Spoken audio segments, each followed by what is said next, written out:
C'est un pays de cocagne, où les vignes côtoient de grands châteaux. Cette terre de Touraine a vu naître en 1494 l'un des plus grands auteurs et humanistes de la langue française, François Rabelais, représenté ici par Delacroix.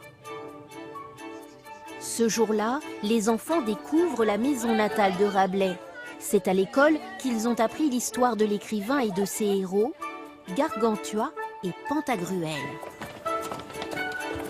Ces personnages, ils seraient comment selon vous? Ils sont un peu gros, géants. Ils sont géants et ils sont un peu gros. Ils mangent beaucoup, ils boivent, mais après ils font pas de régime.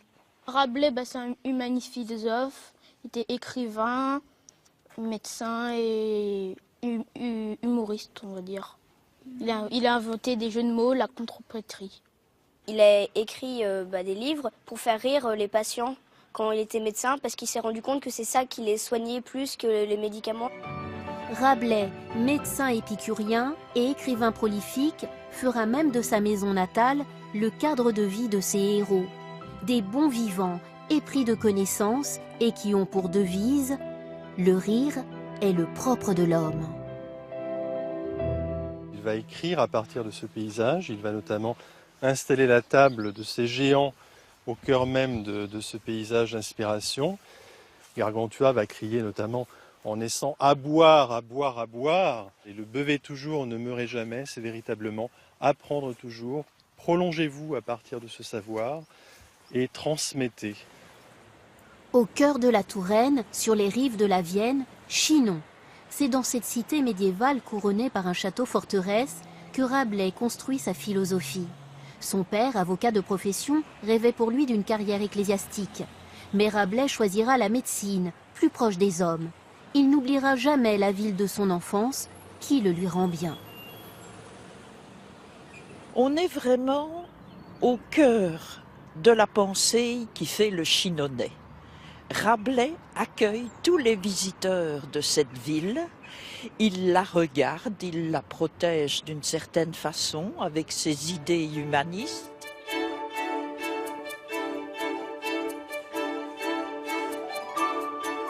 Chinon sert de décor au dernier livre de François Rabelais. C'est ici que son géant Pantagruel termine son voyage initiatique. Avec ses compagnons, il va s'enivrer dans des caves qui existent encore aujourd'hui. Conservé à l'abri des regards, voici l'un des lieux qui a le plus inspiré Rabelais. Derrière cette porte, les anciennes carrières de la ville. Jadis, les habitants entreposaient le vin, tout près de la source qui jaillit d'ici.